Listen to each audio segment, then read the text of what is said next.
Warrenville Public Works and Infrastructure Committee of the Whole regular meeting. It's Monday, August 13th. May we have a roll call, please? Alderman Ashour? Here. Alderman Berry? Here. Alderman Bevere is excused. Alderman Davalos? Here. Alderman Goodman? Here. Alderman Hoffman? Here. Alderman Widener? Here. Alderman Wilson? Here. Thank you. And now if you would please stand for the Pledge of Allegiance. I pledge allegiance to the flag of the United States of America and to the republic for which it stands, one nation, under God, indivisible, with liberty and justice for all. Hope I didn't slam the chair right into you. No. Okay, sorry. Okay, we have several people that would like to speak for citizens' comments. You are also allowed to speak if the item, when the item comes up under the business of the meeting, if that's when you would like to speak, but if you'd like to now, that's fine. I have Vivian Lund, Bob Siebert, and John Lockett. Item number 2, okay. Mr. Siebert? Okay, and Mr. Lockett? Okay, item number 1.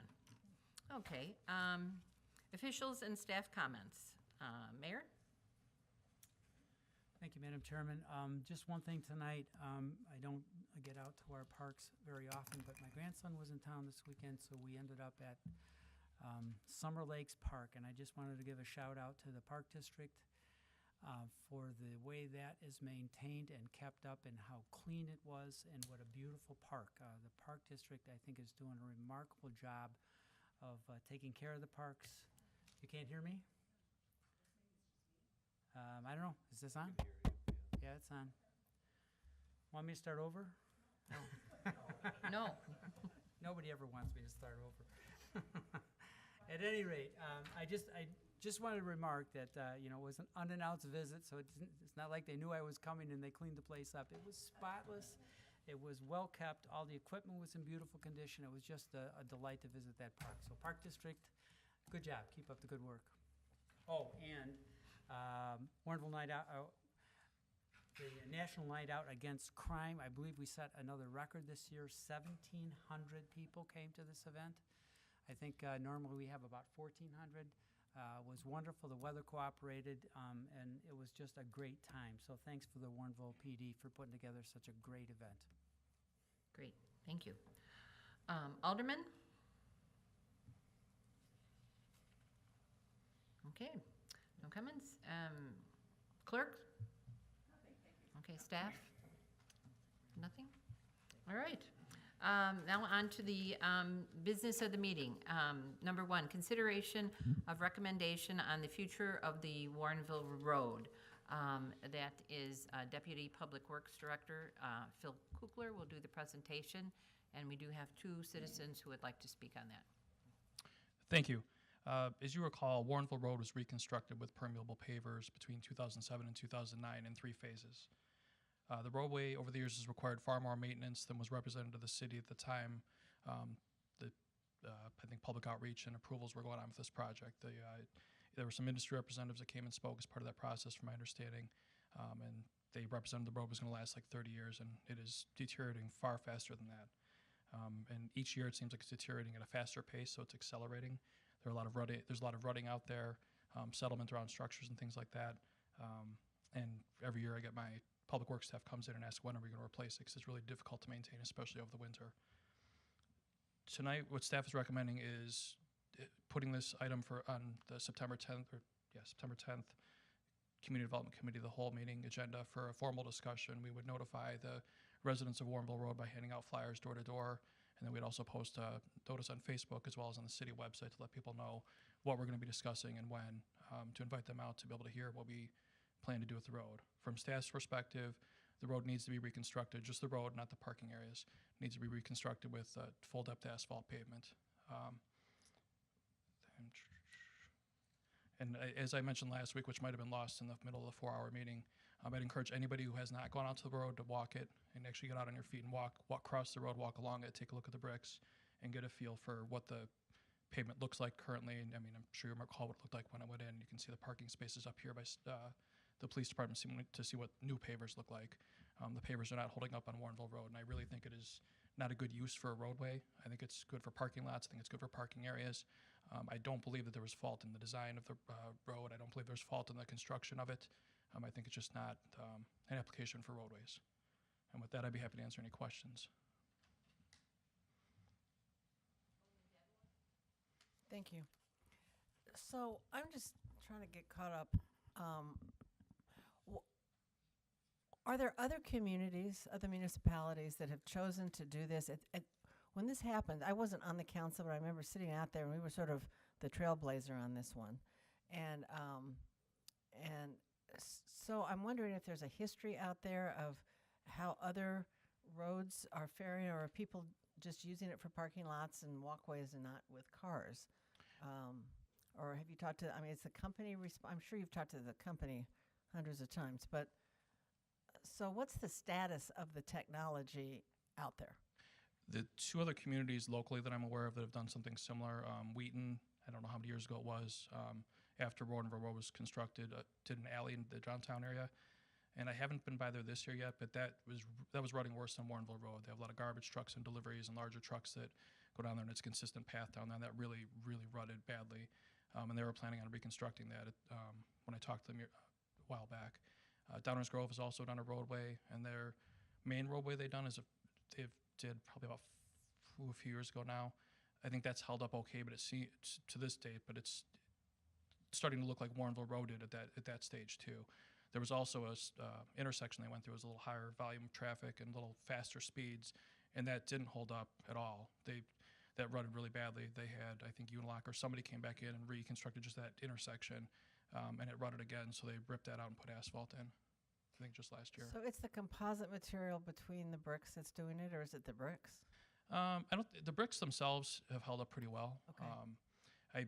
What we experience is that the chips that go in between the bricks end up in the parkway and people's front yards not all that long after installed. I have pictures of during, I think it was last winter, when I went out and took pictures of the parkways to see all the chips in the parkways that we spent chipping the roadway. And my impression is that when the chips come out from between the bricks don't act as a single uniform pavement. They act as individual bricks. And when the cars drive over them and push those bricks down, they pulverize the material below them, which is what causes the rutting. If you go out there, you can hear, when cars drive by, you can hear the bricks kind of clattering or chattering because they're wobbling against each other. There's not anything in between them to help them act as a uniform pavement. So if we went forward and made the change, there's money in the CMRP to do this, or What I propose is to use we've got about $800,000 or so of MFT funds, motor fuel tax funds from the state. okay. And those are fairly limited in what we can spend those on. And typically, every year we spend them on electricity for streetlights, salt purchase, and things like that. But generally, over the years, we accumulate MFT balance. And the last big expenditure I remember using was on the Williams Road Bridge. I think we spent about $300,000 on the bridge out of MFT. And I think Finance Director Dahlstrand told me we have it's at least $800,000 in there right now. Okay, thank you. Alderman Goodman? So we have about an $800,000 balance. I remember when this road was built, it was about $1 million, and that was more than the traditional costs for an asphalt road would be. But what are our expected costs for replacing this road, considering that we also have to remove what's there? Yeah, we wouldn't be doing the curb and gutter generally would remain in place, so what we'd be removing is the bricks and some of the stone. And then we'd have to pay for the asphalt to be paved in there. And then there will be some curb and gutter replacement. There will be probably there's some ADA requirements required to meet with the parking spaces, so there might be some additional costs in there, but the kind of order of magnitude cost is about $800,000 to $1 million to replace that. What I'd propose at the September Committee of the Whole meeting is to bring forth this item for a recommendation from council to approve the reconstruction of the road, and then the next item would be an engineering design contract to design the roadway, and we'd have a better idea of what the costs would be. Those would be developed and refined during that process. Okay, I mean, I'm sure costs have gone up in the last 10 years, and that was the prices at that time. So what are the consequences now? Can you talk a little bit more about the damage in terms of like snow plowing. If you have a rutted road and the ice is in those tracks, and what is this like as an experience for the people trying to maintain the roads, for the people living on the road? Well, for our guys when they're snow plowing, you've got the snow plow is a straight edge. So if you've got a rut down below it, it's not going to clear the snow or ice out from under there. Salt is not as effective on a permeable paver roadway because you've got individual pavers, and with the salt, where the salt's effective is where it mixes with water or ice, melted, is that it forms a brine and it spreads out over the pavement. So when you've got concrete or asphalt, it can spread out over that entire pavement. Once it drains off the individual brick it's on, it doesn't help the rest of the pavement. And this road has generally taken a lot more attention over the years from Public Works during snow removal, and especially ice, than other roadways in town have. I know from talking to a few residents, and I'm not going to say I talked to even all that many residents out there, that they end up with chips from the road in their driveways, in their garages, and sometimes in their houses, just because they come off the roadway and they end up in the parkways and driveways and get tracked into their garages. I suspect that some people might feel the roadways as a brick paver roadway is traffic calming. I mean, I drive a little bit slower down there than I would on an asphalt road. The road itself was not designed overly wide, so it's designed like our standard residential street. I mean, it's 25 feet wide, back to back a curb, and allows for two 12-foot lanes on the actual roadway surface.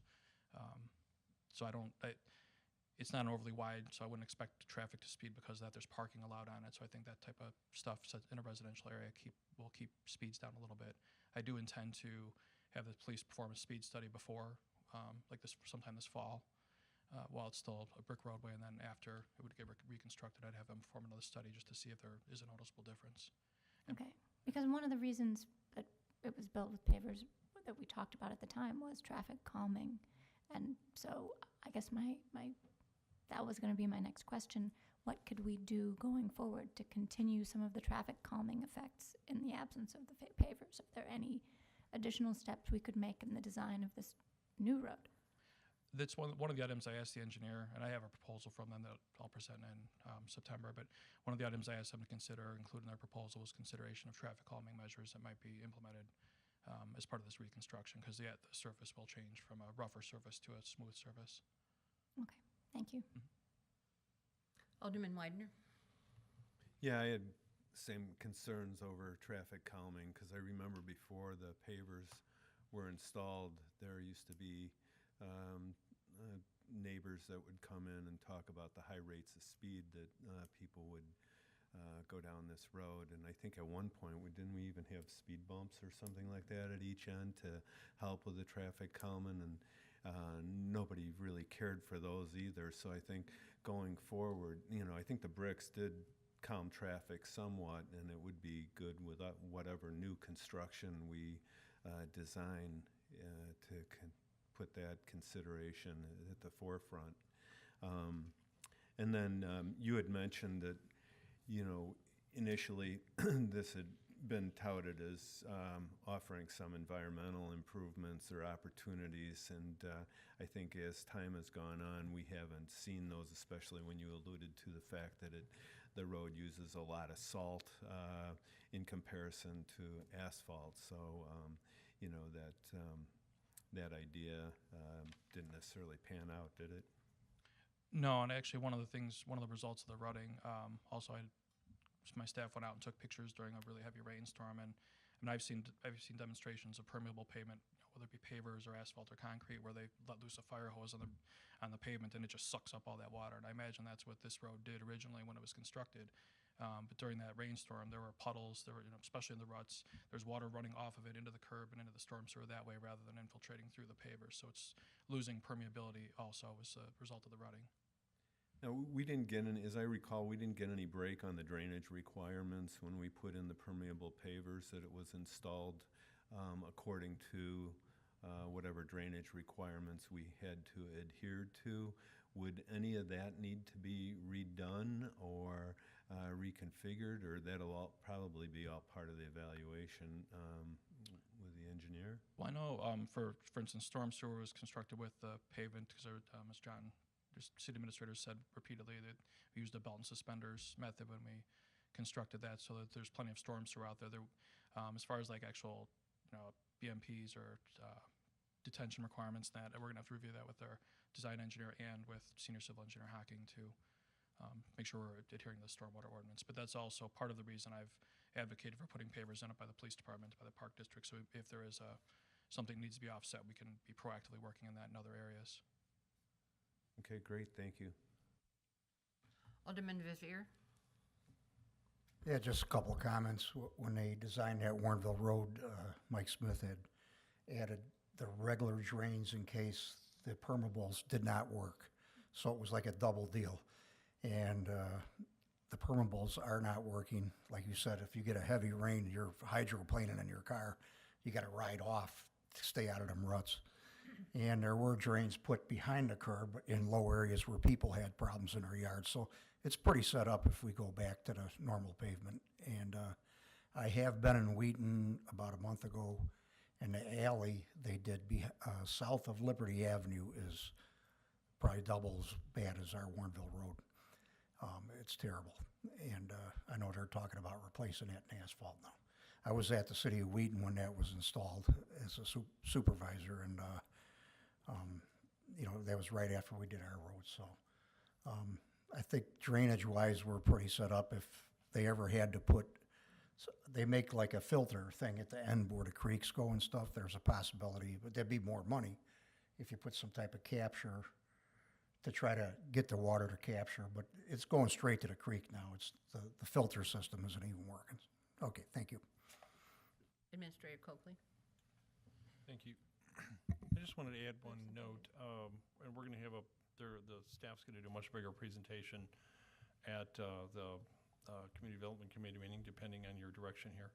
But I want to add one note to everything that's just been stated. There's concerns that if we don't address these problems with the rutting and the loose pavers, as they continue, as our deputy director said, it's deteriorating more. There will be times when they're not just rattling, but they may be, some of the stones or pavers are actually loose enough where they may pop up while people are driving on them, which would sort of create a spontaneous pothole, if you will, causing car damage, possibly other things if we let it go. So this isn't something that we can kind of just ignore or just patch a little bit over time. It's something we need to address, and we're looking at it proactively so we don't get to a point where we have those problems trying to deal with what is inevitable. And I think there's examples, at least when this was presented, I was here, Ron Mentzer was here, some of the elected officials were here, when the gentleman from the industry came out, I think his name is Chuck Stewart or something like that, Chuck Taylor, and presented how this paver system would work. We did not buy the system through his firm, or he was kind of a broker representing the industry, I believe.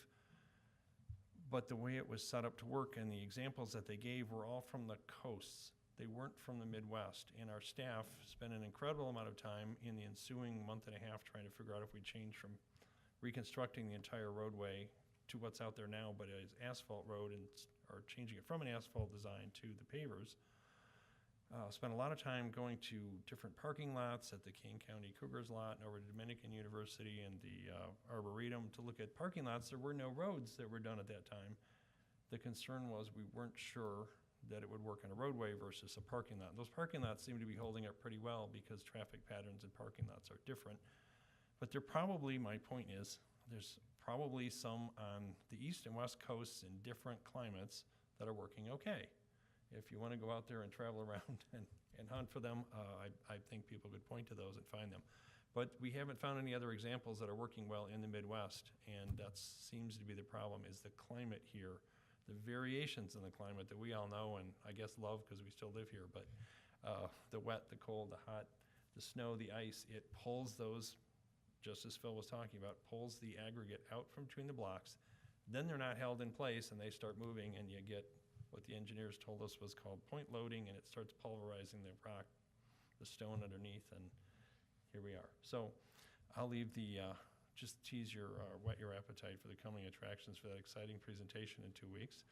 But there's more to it than just what we're talking about tonight. It's not just a maintenance problem. It's not just an aggravation, annoyance for the neighbors. It's not just an aesthetic issue. There's also some future issues. We want to mitigate the risk before they become worse. Thank you. Mayor? Thank you. Thank you. Phil, maybe one of the things to be considered for traffic calming would be that all the pedestrian crossings have different color or brick or something that makes a different texture and highlights to people that as they're driving along, that there are pedestrian crossings. I don't know if there's any literature on that, but it seems to make sense that if you make sure that people notice the crossings and feel different when they're crossing them, perhaps that'll slow them down. Maybe that's something you could take a look at when you're looking at the proposal. Yeah, we can definitely consider that when we're working with the engineer. Thank you. Okay, we have two citizens' comments. Mr. Siebert and Mr. Lockett would like to speak.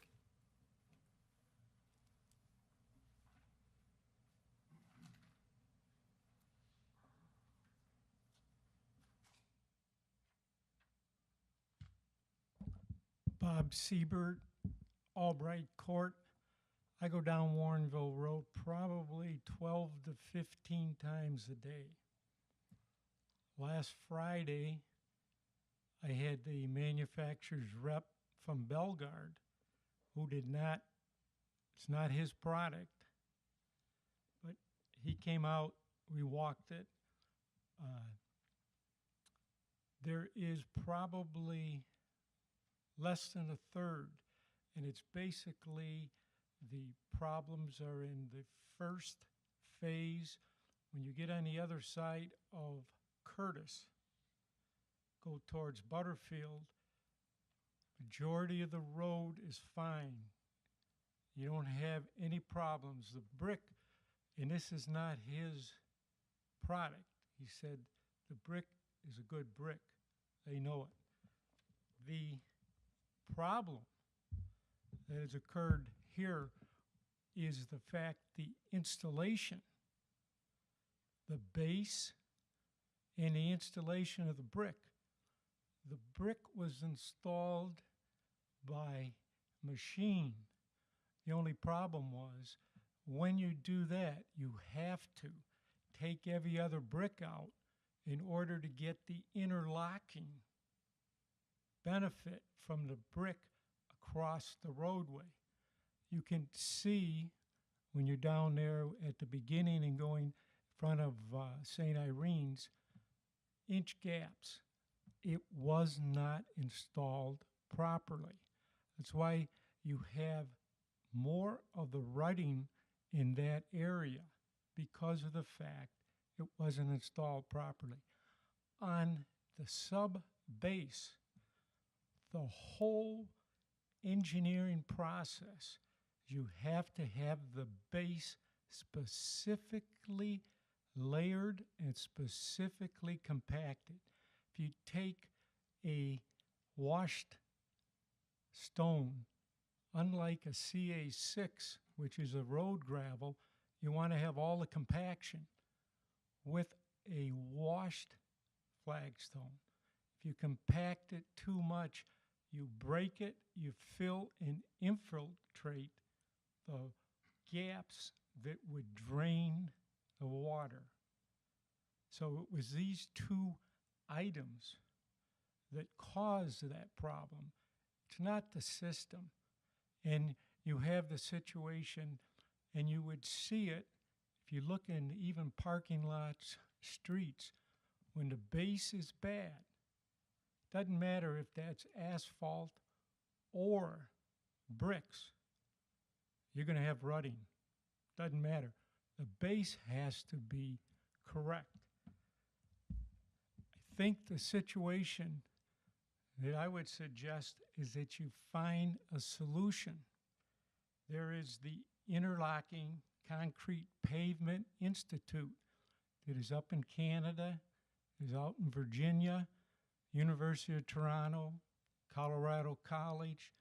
They've had these roads up in Canada, in the East Coast, where they have more severe weather than we have.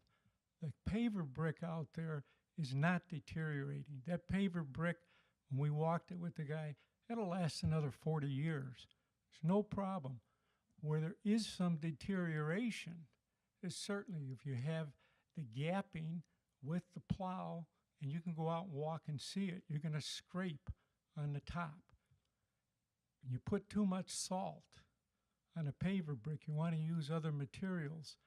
That, because it's concrete, is going to break down the paver. I install these pavers, parking lots, other areas.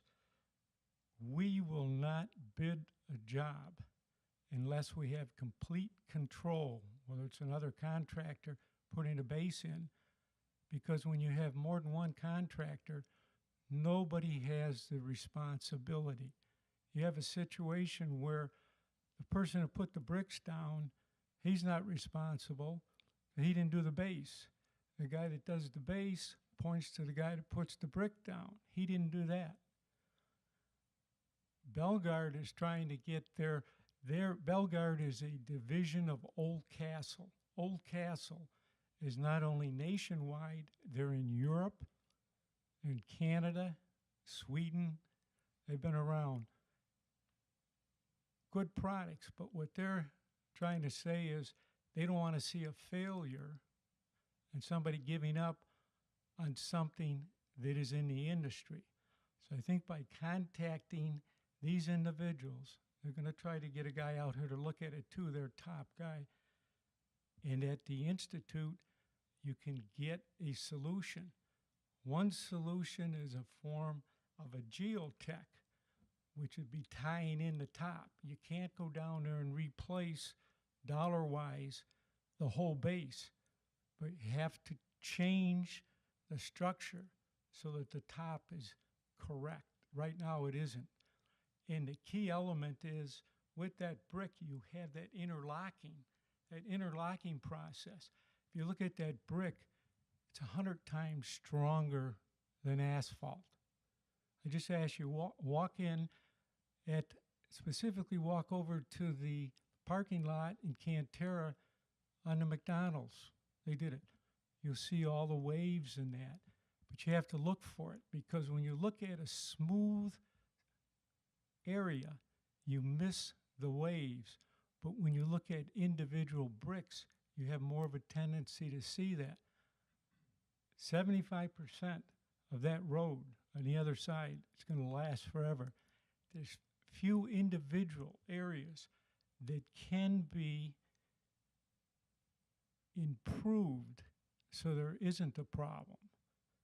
But the key here is not to throw everything out. It's to find a solution that is not only economical, but also continues the improvement of that. I think the paver bricks are tremendous. I certainly supported them. I think they still can be. But the installation is the key. A bad installation will ruin it. Now you're at the point you have to go to the individuals that are in the trade, that are at the Institute there, that deal with these issues. And I would suggest trying it on a 300-foot length so you can get to see that it actually is a solution.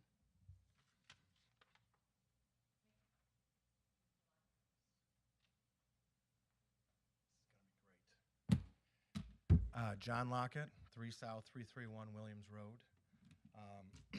I'm the guy that installed them 10 years ago. So I can tell you that when this was installed, there was only one other road in the country. And then Warrenville became the first road in Illinois to do this. 10 years ago, a lot has changed. All of that being said, it has its issues, it has its problems. But I think that there are different solutions and stuff that we could do that would minimize a lot of the costs that are associated with it, rather than just ripping it all out and starting over. I think the hydroplaning is something that is obviously a very large concern. The displacement of the chips, the road isn't really draining anyway, right? So something that I had talked to other people about, and even Unilock, was that maybe instead of putting so much salt down, we put down sand in there. Because if you put sand in these joints, the sand is going to help lock those pavers together. These pavers are not going to rattle loose. They're not going to pop up. If you've ever tried to pull one out, you literally have to break it. You have to cut the paver out just to get it out because of the lugs. There was a couple other things with the design. The soldier course that bands around it, it is a non-permeable paver because they did not make a permeable paver 10 years ago that was that size that would fit. When this was installed, the only permeable paver that you really had to choose from was an L shape, which is what we have, which is the Eco OptiLock. So these pavers do not come packaged, nor can you pull out a paver and interlock them together. Since then, they have come out with different shapes, 5x10s, 5x5s, that you can still machine install. And what happens is on that pallet, they have half stones, and you pull those half stones and you drop in a full one, and it locks it together. But with this Eco OptiLock, it's extremely popular. We have probably installed, millions of square feet of this since Warrenville Road. On high traffic areas, we are the subcontractor for the city of Chicago, and we have put in probably 400,000 or 500,000 square feet of this in the alleys. That is getting the same amount of traffic, except it's getting, the fire truck or the garbage trucks. People are coming through at a high rate of speed through the city, right? They're all cutting through. They are narrow. There's just so much stuff going on that I think that, maybe we should take a look at it rather than just jumping out and spending the money to do this. I reached out to Unilock last week after I had read the city minutes or whatnot that this was coming up. They instantaneously said that, whatever we need to do to make this right to a certain degree, and I know everybody's probably sick of being like the test, you know what I mean? Like, we were the test for this, and look at what we got. But Unilock is willing to throw money, material, whatever it may be. C.R. Schmidt, a local company here in Warrenville, we're prepared to do the same thing. I know last year we had fixed an area. I called Jamie out of the blue from the city, and I said, hey, look, I got 3 guys. Can I send them there tomorrow? It looks really bad over there on Curtis by one of the wheel stops. We went, we repaired it last year. I walked the road this weekend. I looked there. It's not moving as much. I can tell you, though, that permeable pavers in a roadway has a long way to go before I think it becomes somewhat accepted. My personal opinion, I think the speed has a lot to do with it. I think that it has a lot to do with the crushing of all the stone and everything underneath it, because I know we had done work on the road before, and we tried to be involved with everything that happens. And when you take these pavers out, you literally have to bring in an excavator to pull out that stone, that setting bed, because it is crushed probably as hard as concrete. It is the hardest stuff I've ever seen. And it is, because we went to fix some, and the guys are screaming at me, like we can't, they're like breaking shovels, So I think before, and even with the proposal and going ahead or whatnot, I just want to say that, we're willing to, walk, because like I said, I walked the road. There's probably 100 pavers or so that are broken, cracked, chipped, that we'd be willing to take out. Unilock's willing to do it. The ends, I spoke to them about, they make a non-permeable paver that is an L shape, that if we could take out the pavers that are there now, change out the base, not the full depth, because I think the full depth there, I think we're talking feet in certain areas because of the storm sewer.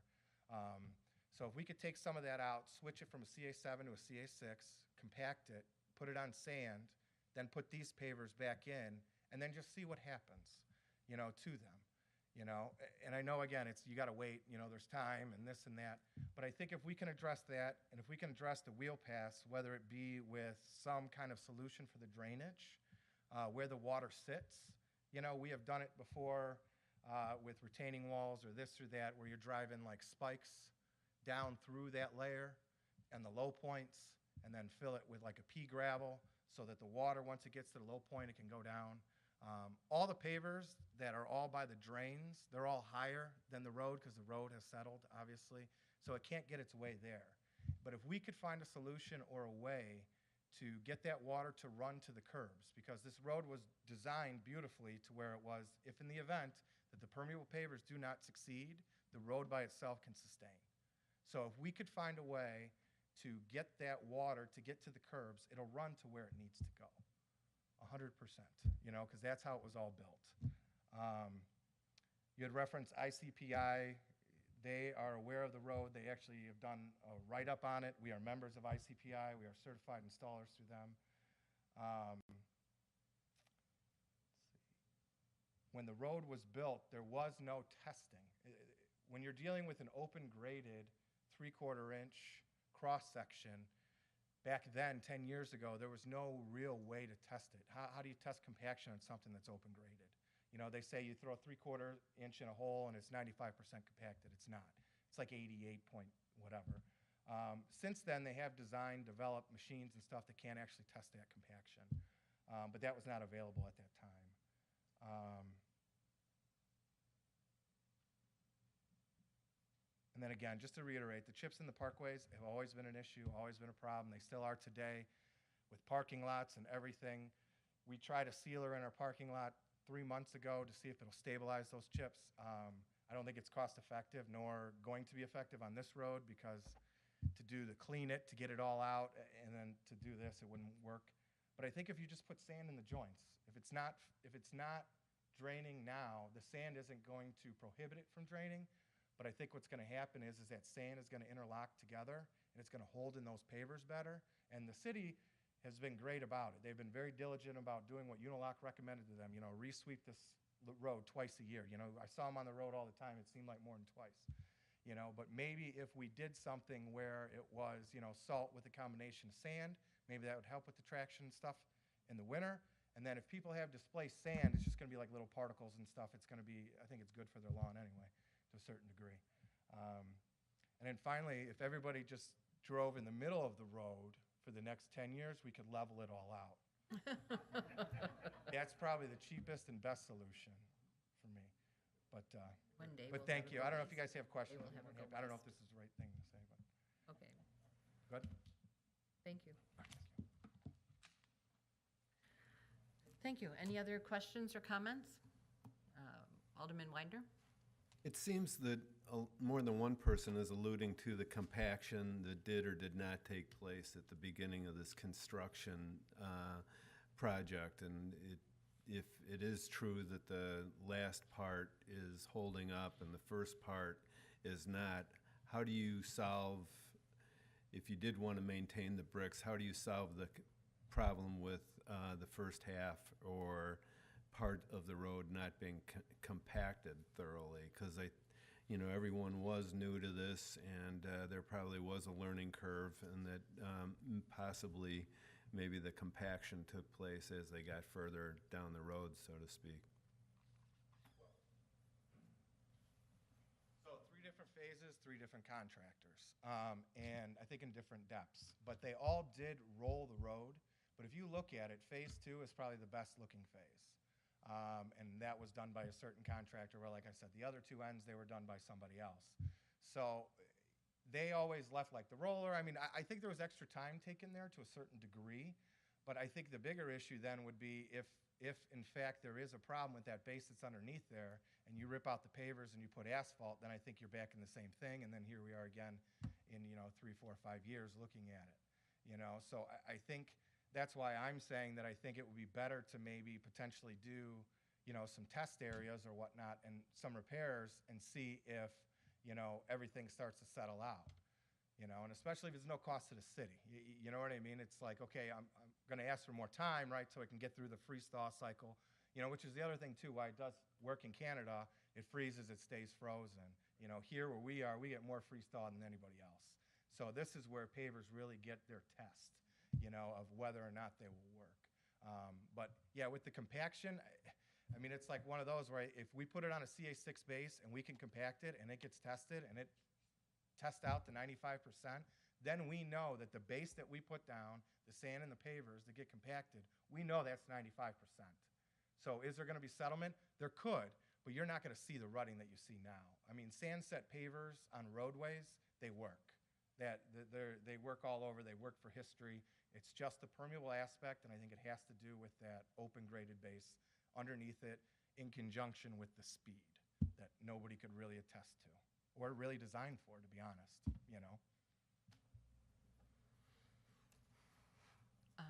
Administrator Coakley? That guy, you got it right. Oh. No, that's me, sorry. I'm just trying to get Phil's attention. We can, our staff can follow up with you, maybe talk about it a little bit and get some ideas.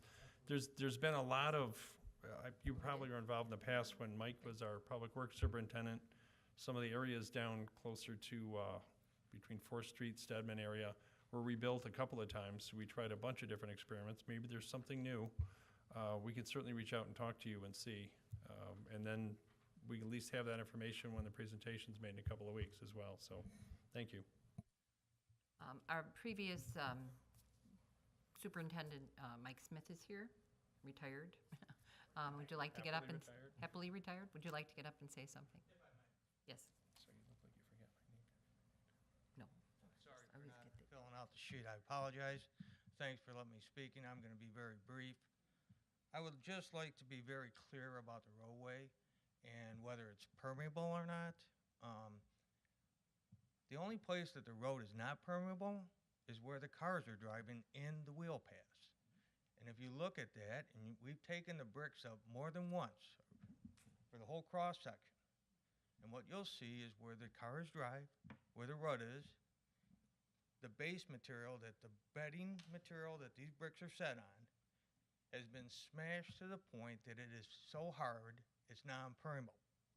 Now, that isn't really a compaction issue with the base. That's an issue with the bricks doing point loading. You might as well go out there with a hammer and hit that base in the wheel path and break it all down. The road is permeable in between the wheel paths. If you go out and look at the road after a rainstorm, you'll see a lot of water in those wheel paths, and I agree. Hydroplaning is a concern during a rain event. 20 minutes after a rain event, there's hardly any water on the roadway. It does filter itself out of the wheel paths, and once you get out of the wheel paths, that road is still permeable. So I just want to make that point. When people are saying it's not permeable, a lot of it is, but it does have its issues in the wheel paths. Thank you.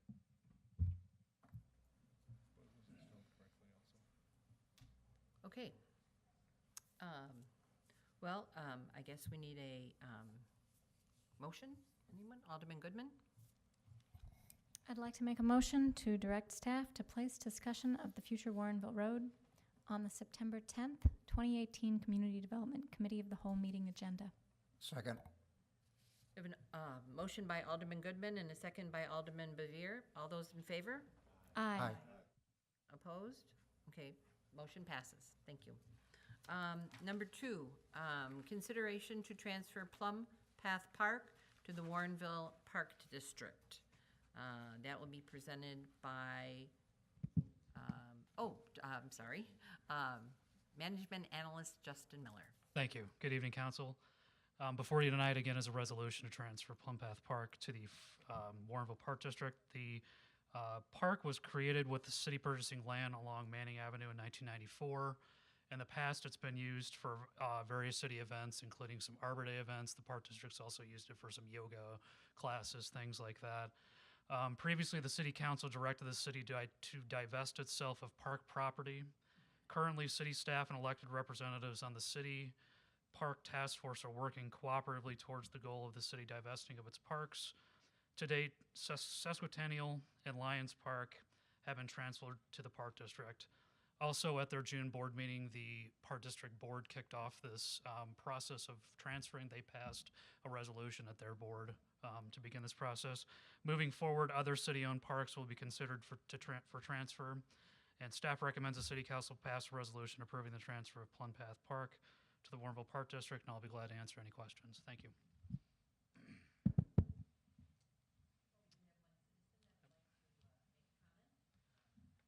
I'm sorry, we do have one citizen who would like to make a comment. Vivian Lund?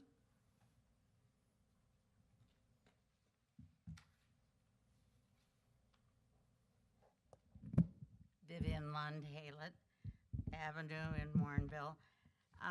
When this, I feel like I need to give some background because this all occurred before I think any of you were involved, the beginnings of this park. The area that we're discussing is the lowest point of the drainage, of that drainage area. And this area was originally a gravel pit, and that's why we have that change of elevation between Warren Avenue and Ray Street. And a lot of us who are old remember when that area flooded every year and people had to get in and out of their houses with rowboats. And the houses should never have been built in there to begin with, but of course at that time we didn't have any people that were in charge of making sure construction occurred in places that would drain. So the neighbors finally got together and they created a stormwater drainage district and taxed themselves in order to install a lift station and to provide for the operation and maintenance of that. And that went on for many years. And when Richard Plum lived in the house that's on the corner of Ray and Manning, and he lived in the house that's on the corner, I believe, and then the lot behind, I think it was, he had decided maybe he would sell it and he'd let his neighbors know. And the neighbors came to the city and asked if we would buy it so that it would not be built on, because they felt it was needed for the drainage that it provided. And so we applied for a community development grant that were available at that time in areas that had modest housing and qualified under CDC rules for stormwater drainage projects. And I can't remember how much we paid for it. I think it was $35,000 or $45,000. And so I think what I want to have considered in all of this is it's fine. I have no problem with the Park District owning it, but I think there needs to be some caveat of not having more than whatever percentage of hard surface on it, because I think it still provides the drainage to that area. That is a plus for the area. And even though we've installed more drainage on Main Street than we had at that time, so more water is diverted before it comes down to that low point. But when we purchased it, we just purchased it to maintain it to be a drainage area. So, it wasn't, we didn't ever plan to have a park on it, but it certainly could accommodate some park activities. But I think it does have to have some attention paid to what effect that would have on the drainage area. And I don't know if there's anything that is in the history, somebody would have to go back and look, if there were any whatever put on, because we were paid for it with federal grant dollars, did we have to do something or not do something? So that's my history lesson for this evening. Thank you very much, Vivian. Justin? We did actually have to get a release from DuPage County. They had to sign off on, there was, I don't know the legal terminology, a lien, something like that, because it was CDBG funded with federal grant money. We had to get them to sign off before we started this whole process of looking at transferring the property to the Park District. So Okay, so the DuPage County itself, or the stormwater management people, who is it? it was paid for with community development block grant money. So there was still a number of years left before that there was some sort of hold on the property for another, I believe, it's 5 to 10 years. Mhm. So that we had to get them to sign off on that before that was the inhibiting us from starting the process of transferring it to them. Okay. So DuPage County did sign off. So they did sign off? Correct. Okay, so we're free and clear to be able to transfer this to the Park District? Okay. Okay, Administrator Coakley. Thank you. Just to add to what Justin said, one of the reasons that they gave the sign-off is that it's going to the Park District and will remain open space. If we were trying to sell it to a developer for a house or a couple of houses or something, they would not have signed off on it. So to the point that Vivian Lund was making and what Justin just said, they have given us the okay to transfer it because it will remain open space. And that certainly can be, I know the Park District is intending it to continue using it as a park. We can raise that issue with them, is that we were just talking to the attorney about conditions we'd want to put on it. We didn't have any because we're assuming they would use it as a park, but we could certainly put that in to the documents for closing, that it's required to remain an open space park. And I'll rely on our engineers and public works staff tell us if we need what kind of impermeable ground coverage requirements we might or might not have to put on there. But as far as we know, they want to use it as an open space and just to have some activities as somewhat of a passive park. They're not planning to sell it or build anything on it. Alderman Hoffman? Yeah, could we put in there that it's, Oh, Vivian, just one, District. just one when the- second. I just recognized Alderman Hoffman. One Oh, I'm second. sorry. That's okay, hold on. I can't hear anything you say. Okay. can we put it in there that they have to make it into like a tot lot for kids? I don't think we could actually tell the Park District what they could do with their park once they own the park. If you put it as a contingency before, that's what they need to do with it once they get it. They're in the business of parks. Right, they're in the business of the parks, and I think we should let them be in the business of creating what their needs are, instead of us telling them what their needs are. As long as they are willing to keep the park open as open land space, then that would be fine, but I don't think we should be telling them. It really helps the Park District if they have more, the amount of land they have that is in their ownership. It helps them with grant applications. So, I'm not against the Park District having the land. I just want the drainage to be addressed. And I think we can put something in about the drainage and making sure that it is open space. Okay. Any other questions or comments? Alderman Davalos? So is that a go that we can have that written into there, that we don't put an asphalt park or some other kind of thing? I think the Park District should plan what they want to do also. I'm also feeling for the neighbors. Okay. Administrator Coakley. I'll start and then Justin can correct whatever I say that's not right. We'll work with the attorney, talk to her about what conditions we should put in there or how we can word that, and we'll talk to the Park District, certainly, make sure that they're comfortable with it. But the intent is to keep it open space, not have it all paved over into some kind of a big tennis court or basketball court or something else that would be recreational, but to keep it open space and then have the Park District running it. So I think that we can do that. The short answer is I think, yes, we can do that all. We just need to communicate with everybody about it. Justin?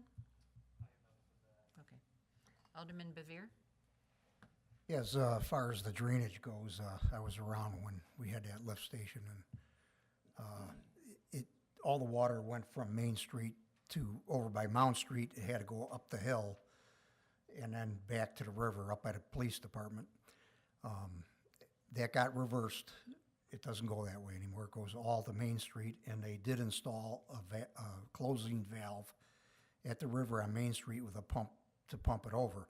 So we're in good shape as far as the drainage goes. I feel that that's not an issue at all. But yeah, they should put something in the maybe with the agreement with the Park District, just keep it all natural, natural area, and I think we'd be great.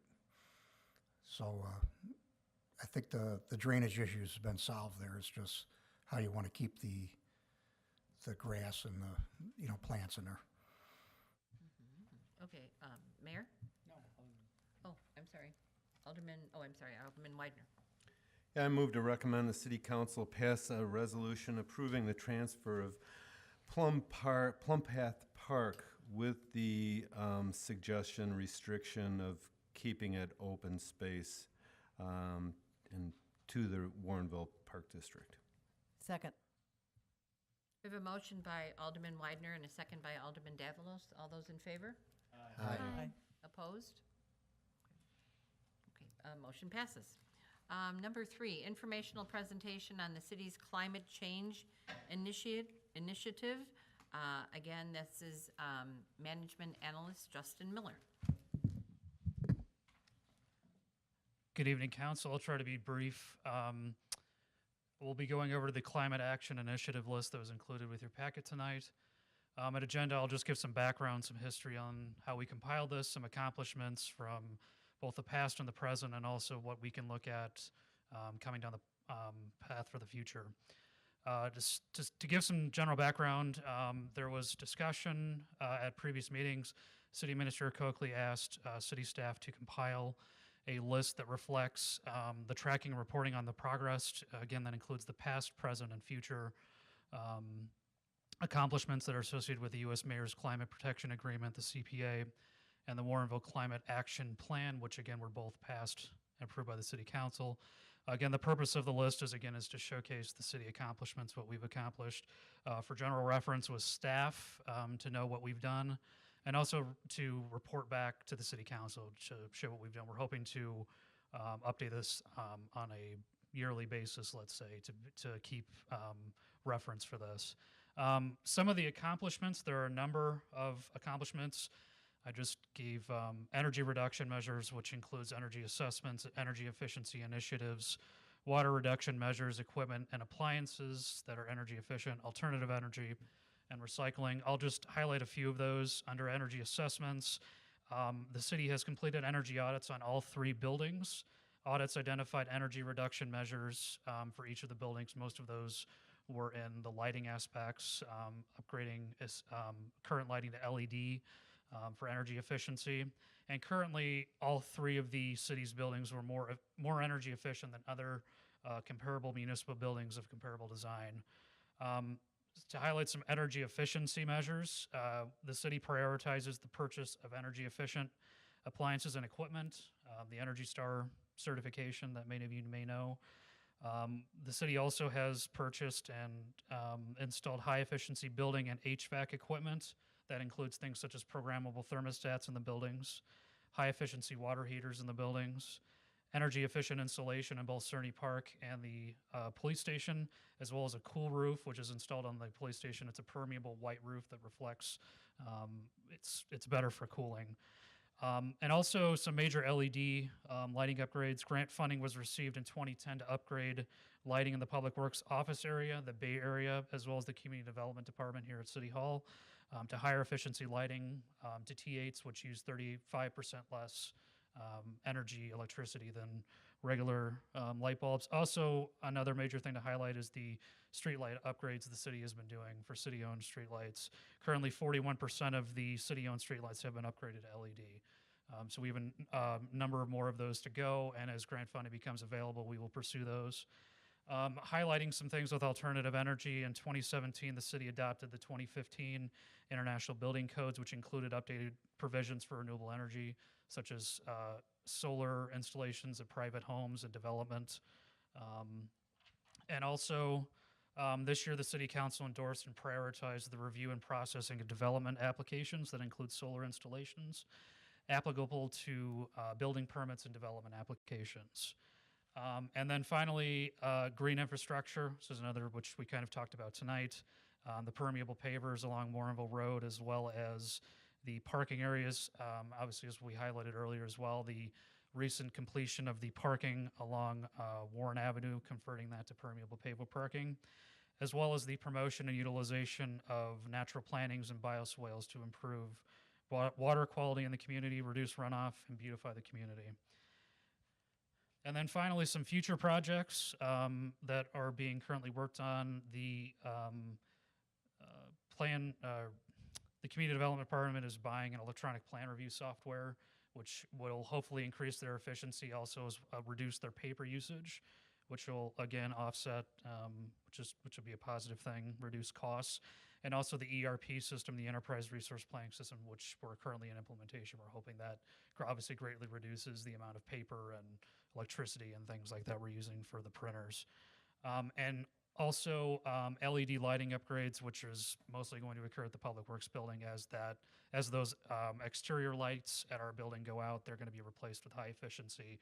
Or if we find some grant funding from ComEd, we will obviously pursue that to get that offset. And we also got verbal confirmation today that we applied for some grant funding through the Diesel Emissions Reductions Act through the American Lung Association for 4 of the Public Works vehicles. They're older vehicles. We got some funding to basically retrofit those exhaust systems on those vehicles to make them more cleaner. And we were approved for between $85,000 and $90,000 in funding for that, 100% funded.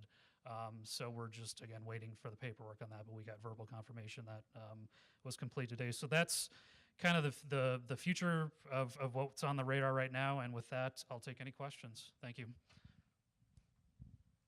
Alderman Davalos? Thank you. I have 2 things. Yes. On the future projects, I know in the other part we talked about the private solar permit and development prioritization, but we also had a decision package to the last budget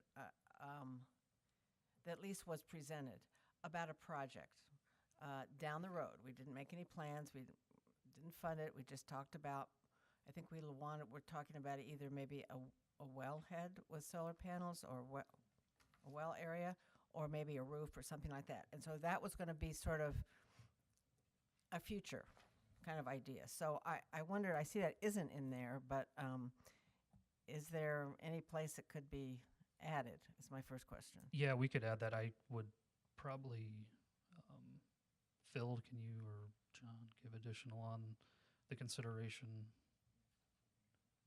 Even if it's years away, if Right. it's a couple years away, it'd be fun, it'd be nice to see it considered. Sure, we can add it. The decision package was not recommended as part of the budget because of Right. our workload this year, but it's something we can recommend as a possible future project. It's something the council would need to identify as a future project, not just staff sticking in there. But yeah, it's Yeah. something if council wants to, we can add that as a possible future project with an Well, I mean, undetermined it's date. just my guess that it'll come up again, so I just, it doesn't have to, you don't have to do it right this one, but I'd just like to see it not off the radar screen.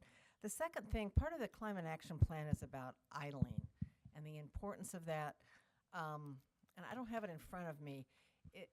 Who's in charge of an ordinance about that? Is that the police that would bring that forward? Is that the city that would bring that forward? Is that, I know we've talked about it in front of schools and different places, and maybe something's already being done, but I don't think we have rules and regulations that people could be warned about, or I don't know. Is that on the radar screen anywhere? Or maybe not now, but is anybody talking about it? Administrator Coakley? Thank you. I recall at the time that came up as the, Alma was staff liaison, so we were talking about those quite a bit, and the staff, they asked not the climate action plan, that's the product.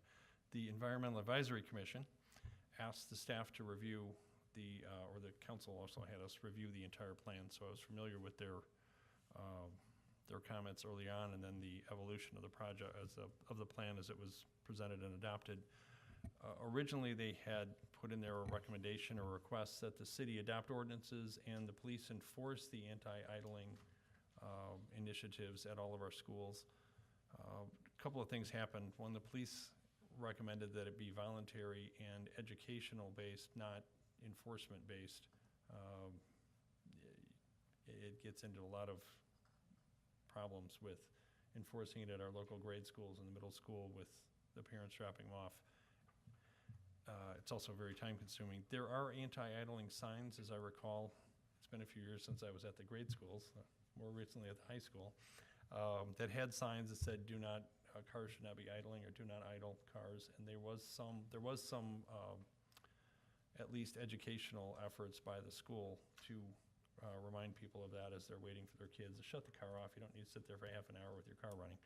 So it was not enforcement-based, and there's nothing, to get back to the question, there's nothing, no initiative in the city to push forward an ordinance of that kind. Thank you. Any other questions or comments? Alderman Ashour? Just that, to answer Alderman Davalos' question, in F10 in the Public Works Department work plan, on page 3, there's tier 3 desirable initiatives that refers to the issues regarding the possible solar opportunities in Warrenville. So it didn't, just because it wasn't mentioned here, it's still there. Thank you. Alderman Goodman?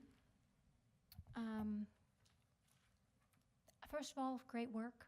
I think we are accomplishing a lot. I think this summary is really good. I think all of our boards and the council and the staff and our commissions are really to be commended to be working so hard on this issue. But secondly, some of these things which are sort of current projects, I'd like to see them on the future list too, you know, not just, well, we did replace some of the LED lights, but, and we intend to do more of that. You know, like, oh, we have one white roof on our buildings, and maybe we'll consider putting other white roofs on our other buildings when those roofs wear out and need replacement. We should make sure to refer back to this list of future projects and say, let's plan for keeping up this good work and just incorporate it in the long-term plans for what we're doing. And my last comment is that I just didn't see the battery recycling on here. I mean, when you consider we spend a lot of money, I think that goes on this list. We definitely do that. Yep. Okay, thank you. Thank you. Alderman Weidner? Yeah, again, thank you for the report. I think it's a great listing of the activities that we're undertaking as promised in the climate action report. And I think that as we move forward to list, kind of quantify some of the progress that's going on, you know, for instance, when you say that, you know, we're 41% of the lights are LED, if we can, like in a year from now, see that we're at 50% or somehow have a way of tracking the progress. I know some of the categories were a little bit scant on the specific information as far as, you know, what natural plantings are occurring where and in what amounts. And then one thing that confused me that I'm still not clear on was with regard to the municipal electrical aggregation program, where the city receives 100% of renewable energy, but we discovered when we were reviewing that a few weeks ago that coal was listed as listed on the renewable energy. And I guess moving forward, I would think we would want to clarify that or somehow speak to it if we're and explain, you know, how it is being incorporated as renewable energy. So that kind of surprised me. And then you and I had talked about the tree planting program and the help that the Chicago Region Trees Initiative has offered the city of Warrenville for improving the urban forestry canopy. And I think, you know, as a future project, if we could, you know, look at that and possibly long-term improve on the Warrenville overall canopy, I think it would help reduce heating and cooling costs. It would provide cleaner air and would also, I think from a strategic plan, tie us into the, you know, connections to the forest preserve that we have surrounding us. And I think they mentioned that the commercial and residential areas are the best places to, you know, establish additions to the urban tree canopy. And I think moving forward, it would be good for Warrenville to kind of look at the tree replacement and the long-term opportunities that we might have with establishing a higher percentage of tree canopies where appropriate. So thank you. Those are my comments. Thank you. Administrator Coakley? Thank you. I probably should have interjected right away. I want to thank Justin and Phil and all the staff. This is a big effort, and Justin sent it to me a couple of times just as a FYI, or what do you think? And I'd give him a whole bunch of additional things like I just thought of. And after all those reviews, we still miss the battery recycling program that's right outside my department. So this will be a never-ending list that will keep evolving as we go along. I want to add, too, I think everybody in Warrenville knows our Public Works and I think across our staff, we're excellent at getting the work done and doing the work. But what we struggle with sometimes is documenting and keeping track of it and measuring it. So feedback is very good. This is the first step. This is not an end-all, but you'll see some evolution even in Public Works. They were awesome and are still awesome at getting the work done, but it's documenting it, keeping track of it, recording it, and being able to report on it. I would sit at meetings where we were talking about these things, and when the EAC was putting all the climate action plan together, we didn't have ready-to-go stuff to hand them, so there's not much information about what the city accomplished to date. Some of these things you can see started in 2000, 2002, all the way up to the present. The school district and the library district were very fresh with their information. They had ready-to-go information to hand them. There's a lot of stuff in the climate action plan about all the great things that they've done, and we have very little because we didn't have it documented. So thank you again. It was a big job, but it's not over. So we want to just keep this list up and not lose our momentum on it, and that's the goal. And we'll work towards the suggestions you all made, and we're definitely going to put the battery recycling program in it. Thank you. Thank you. Okay, no other comments or questions? That is, there's no action required. That was informational only.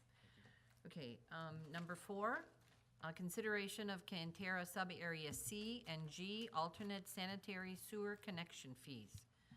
That would be presented by Deputy Public Works Director Phil Kukler. Thank you. The proposed Riverview West development, Cantera Sub-Area C, and the proposed developments by the theater in Sub-Area G they require more sanitary sewer capacity than the city currently has purchased from the city of Naperville.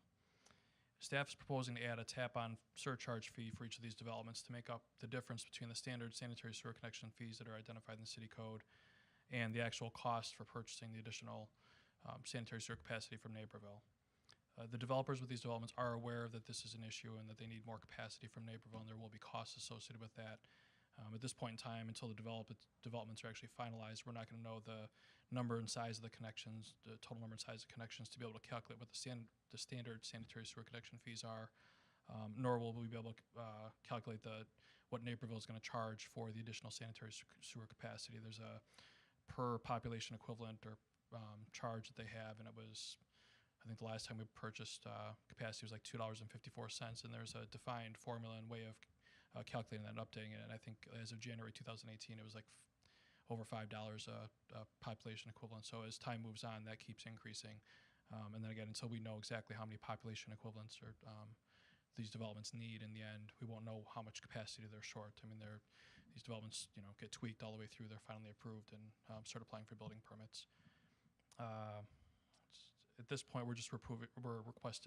staff's requesting City Council approval to be able to charge a surcharge tap-on fee to these developments when the time comes. And what I discussed with Community Development Director Menser is that this would have to be done up front when the development's approved, because it's going to take some time. With our agreements with Naperville, they have time to be able to provide that capacity for us if they determine that they don't have it available right at that moment. So it's going to be important that these developments pay these surcharge fees for the sanitary sewer connections up front before they even start their development. They do have some capacity available to them, so they will be able to start their development, but in order to get the entire capacity available, we'll have to allow Naperville some time if they want that. I can't remember the prescribed amount of time that's in the agreement, but there is something specific in our agreement with Naperville related to the Cantera development and the available capacity that we already have the ability to purchase from them. At this point, I'd be happy to answer any questions. Alderman Goodman? So I was reading this memo, and when I got to the second page, I probably read it 8 times, and I still don't think I understand, and there's something confusing here. The second page begins, WDLP purchased wastewater treatment capacity from Naperville for the full build-out of Cantera, which included the wastewater flow from the 677 PEs, population equivalents, anticipated for the full build-out of sub-area G. But then you go on to say, we need to purchase that 677 PEs from Naperville. So I'm just confused. It's coincidental that the amount we have to purchase is the amount that they already have. So they have to double the amount of PE that they have capacity for. So they've purchased and have the rights to 677 PE. They need an additional 677 PE. So the total is 1,354 that they need in total for the developments on Sudbury G. For Sudbury, oh, wow, It just okay. coincidentally happens to be the same number. Really? Okay, wow. All right, thank you. That clears it up. That was super confusing. Okay. Any other comments, questions? Alderman Davalos? Yeah, I'm just trying to understand it too. So maximum capacity of 10,000, and we're only using 7,648. So we have the 2,352, but these two developments are going to need more than that by the numbers that you talked about. Is that what's happening? No, these two developments need to purchase a portion of that 2,352. Okay, so there's still some left. I guess Oh, that's what yes. I'm saying. Yep. Okay, thanks. All right. We have no more questions. Do we have a motion? Alderman Ashour? I'd like to recommend the city council approve charging the developers of Cantera, Sudbury, C&G a tap-on surcharge that would cover the costs associated with the city's purchase of the additional Naperville sanitary sewer capacity required to serve new development in Sudbury's C and G. Second. We have a motion by Alderman Ashour and a second by Alderman Bevere. All those in favor? Aye. Opposed? Okay, motion passes. Okay, on to number 5. Consideration of engineering contract for Fox Hollow Lift Station. Deputy Public Works Director Phil Kukler. Thank you. The Fox Hollow Lift Station is planned for rehabilitation next year, so staff budgeted for the design of that rehabilitation in this year's budget. Engineering Enterprises was selected because they designed the most recent lift station rehabilitation, which was at Emerald Green. I think it was about 6 years ago. They did a good job then. They know exactly what we're looking for. This is going to be a very similar rehabilitation here. John Satter and I reviewed the scope and costs of their proposal and find them acceptable, so we're recommending approval of their contract, and I'd be happy to answer any questions at this time.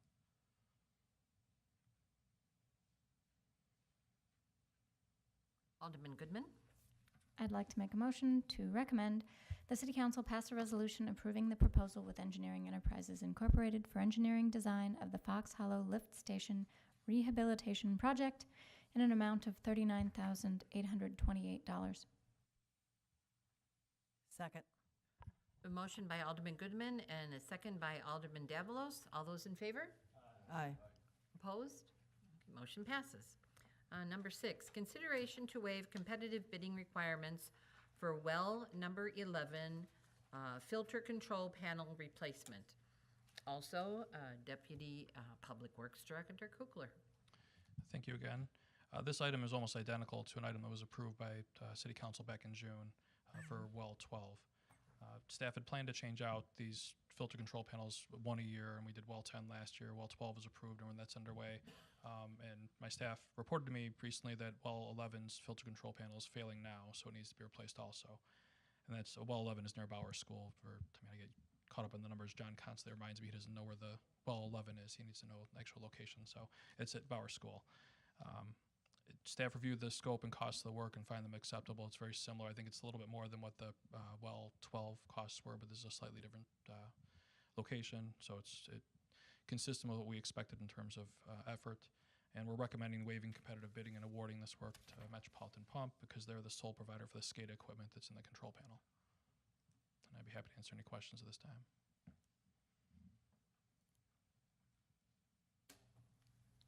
Okay, no. Oh, Alderman Goodman? I'd like to make a motion to recommend City Council waive competitive bidding requirements and authorize City Administrator Coakley to execute the Metropolitan Pump quotation for well number 11 in the amount of $23,866. Second. Motion by Alderman Goodman, a second by Alderman Bevere. All those in favor? Aye. Opposed? Okay, motion passes. Number 7, consideration of a request to dispose of surplus city property. Management Analyst Miller. Good evening, Council, again. Public Works has identified a few items that are no longer utilized or have been replaced, The list of items for disposal is included with your packet as Exhibit A. Public Works would utilize, again, the services of Open-Off Auction Services. The city would receive 94% of the auction property value with a 6% fee going to Open-Off as a service fee, and I'll entertain any questions. Thank you. Alderman Goodman. One of them is a truck. Are we going to see a new vehicle purchase for that, or have we already replaced it? This is the EMA light truck. It would be sold, and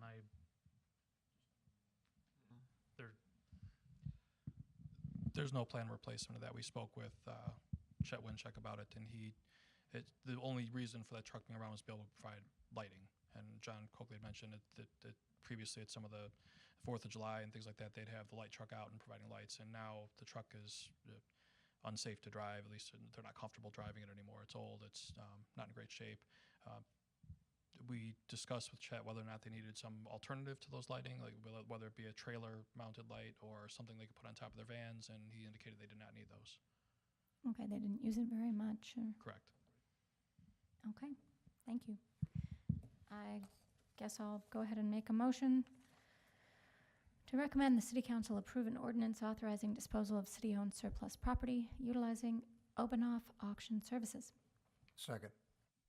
Motion again by Alderman Goodman and a second by Alderman Bevere. All those in favor? Aye. Opposed? Okay, motion passes. On to number 8. Consideration of 2018 DuPage County Natural Hazard Mitigation Plan. That is Deputy Public Works Director Kukler. Thank you. DuPage County developed a natural hazard mitigation plan back in 2006. They updated it in 2012. And participating municipalities were required to adopt the plan, the original plan, and then also any updates. And the updates typically happen every 5 years. Warrenville most recently adopted an update back in 2013, which was the 2012 update by the county. The plan was just updated earlier this year and adopted by the county, so now the city is required to adopt it by resolution. And there are a number of action items, and then the county requests that the participating municipalities report on each year, and whether we're actually participating in those items or not, we let them know what our progress is if we are, and if we're not, then we let them know that we're not participating in those. They put out an annual survey that we respond to. At this point, I'd be happy to answer any questions.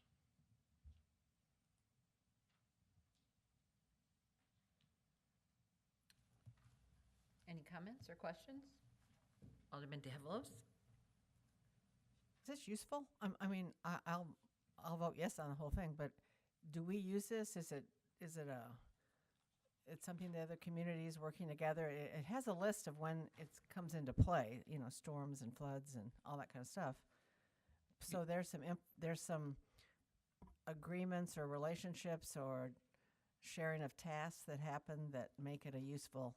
Yes, and as part of it, in the plan, there's a place for the city to provide like what equipment and manpower we'd have available. There's some prescribed like combinations of things, and we have indicated, and it's been pretty consistent over years, what we'd have available in the event of an emergency if we didn't have a need for it here, where we could help out other communities, and other communities have indicated that as well. So it's good for the coordination among communities during emergencies to be able to help each other out, and I think it is valuable. Thanks, that's great. Okay, we need a motion. Someone? Okay, motion, anyone? Alderman Widener?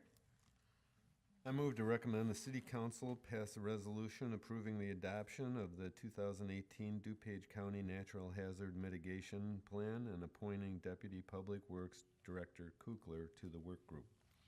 Second. It's a motion by Alderman Widener and a second by Alderman Bevere. All those in favor? Aye. Opposed? Okay, motion passes. Number 9, consideration of an easement agreement for Adam Albright Street Storm Sewer. Deputy Public Works Director Kugler. Thank you. There's some unimproved Aurora Way right-of-way that exists along the Prairie Path, and there's water that drains from that to city right-of-way across private property on the north side of Adam Albright, and eventually to a city storm sewer that's in the city right-of-way. There's an existing easement that goes through this property, but is currently in conflict with a shed and a fence that are out there. City staff is proposing to go in there and install about 130 feet of storm sewer with a catch basin to help catch some of that water before it crosses through their property, because when it's during the wetter season, it just consistently drains through there, and it's a nuisance for the property owner. And since it's coming off of city right away, staff felt it was important for us to take care of that. So we've spoken with the homeowner. They actually reached out to us first. We looked at it. We've come up with a different easement alignment where we can, city staff will install the storm sewer through it.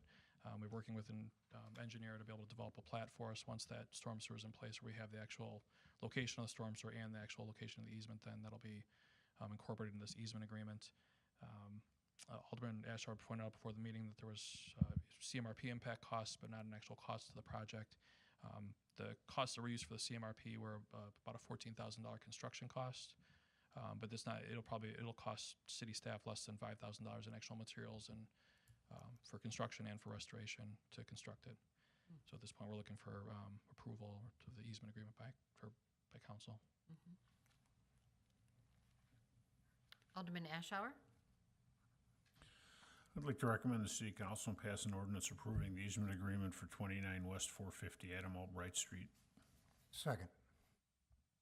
Motion by Alderman Ashour and a second by Alderman Bevere. All those in favor? Aye. Opposed? Okay, motion passes. Number 10, and this is an informational update for the Public Works Department work plan. This is a staff update on the FY 2019 Public Works Department work program. Are there any questions for the Public Works Department regarding the work plan? Okay. Seeing none, we'll move on to number 11. This is also an informational update on Public Works Department decision packages. These are the various packages that were approved and what their status is at this time. Questions, comments? Alderman Goodman? One little question. It says that the water meter transmitting units, we've changed out 900. How many is that out of? There are approximately 5,000. Oh. I think our total water counts is somewhere in the neighborhood. It's just short of 5,000, but it's intended. We're attempting to do 1,000 a year. Okay, still a long way to go. Thanks. Okay. All right, and finally, number 12, informational update on Public Works service levels and staffing study. Any questions or comments? Okay. I guess we're done. We have nothing under miscellaneous, nothing under closed session, and we only need one more motion. Alderman Widener? Motion to adjourn? Second. Okay, we have a motion and a second. All those in favor? Opposed? I guess we're adjourned. Thank you very much.